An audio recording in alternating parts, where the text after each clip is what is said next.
the hedge maze in the Rockies.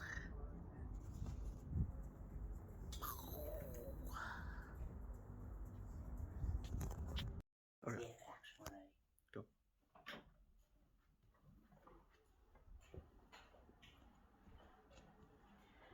Candyman, Candyman, Candyman, Candyman.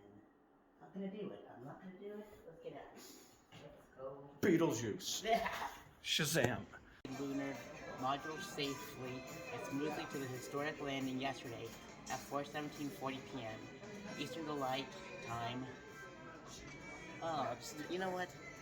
I will just take it slow, and then I'll just do like cause like the. Here, I'll do it like an old timey news anchor.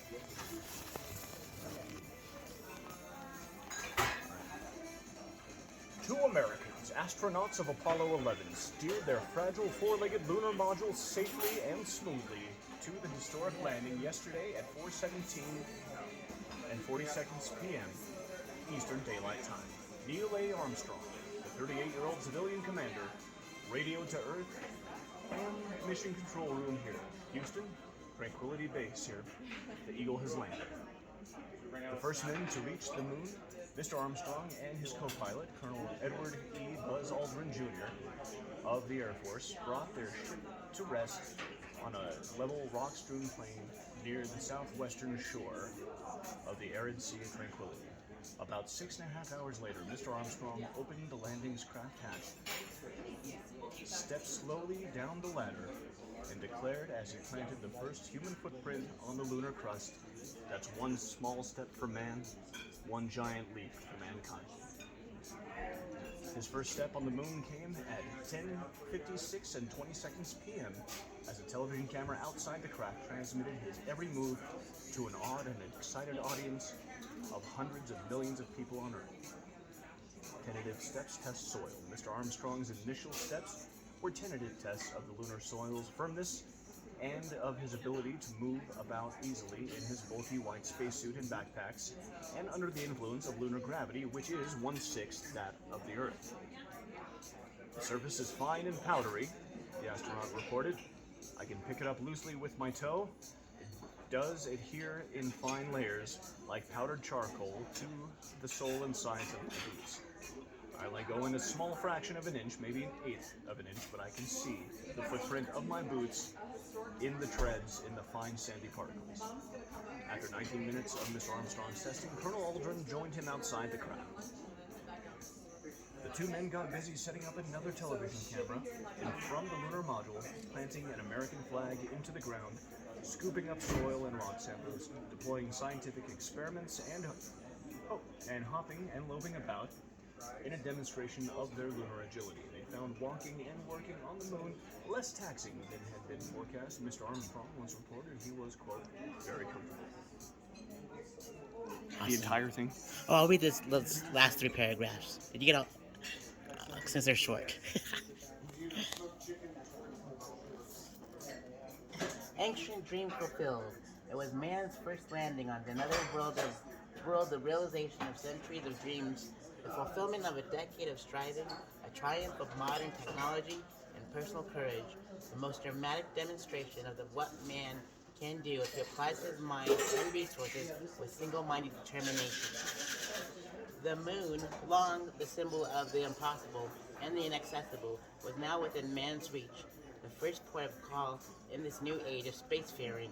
Immediately after the landing, Dr. Thomas O. Paine, administrator of the National Aeronautics and Space Administration, telephoned President Nixon in Washington to report.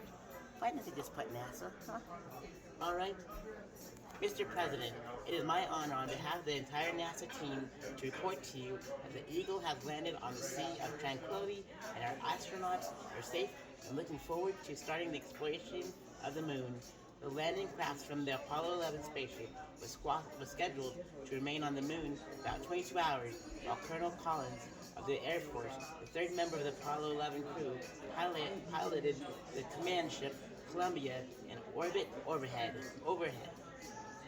They're looking good in every respect, Mission Control told the two men of Eagle after examining data indicating that the module should be able to remain on the moon the full 22 hours. Mr. Armstrong and Colonel Aldrin planned to sleep after the moonwalk and then make their preparations of the liftoff for the return to a rendezvous with Colonel Collins in the command ship. Apollo 11's journey into history began last Wednesday from launching pad 39A at Cape Kennedy, Florida. After an almost flawless 3-day flight, the joint command ship and lunar module swept into an orbit of the moon yesterday afternoon. The three men were awake of their big day at 7 a.m. when their spacecraft emerged from behind the moon on its 10th revolution, moving from east to west across the face of the moon along its equator. Their orbit was 73.6 miles by 64 miles in altitude. Their spread 3,660 miles an hour. At that altitude and speed, it took about 2 hours to complete a full orbit of the moon.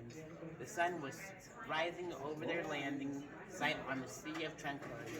You can pick off almost all of the features we've identified previously, Mr. Armstrong reported. After breakfast on the 11th revolution, Colonel Aldrin and then Mr. Armstrong, both dressed in their white pressurized suits, crawled through the connecting tunnel into the lunar module.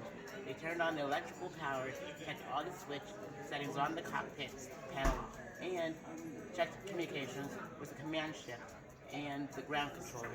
Everything was nominal, as the spacemen say. LM ready for descent. The lunar module was ready. Its four legs with yard-wide foot pads were extended so that the height of the 16-ton vehicle now measured 22 feet and 11 inches and swift 31 feet. Awesome. So it's good to know The Shining is not the only Stanley Kubrick film that's commemorated here. Yeah. There's also the moon landing. And it's one small step for mankind and whatever.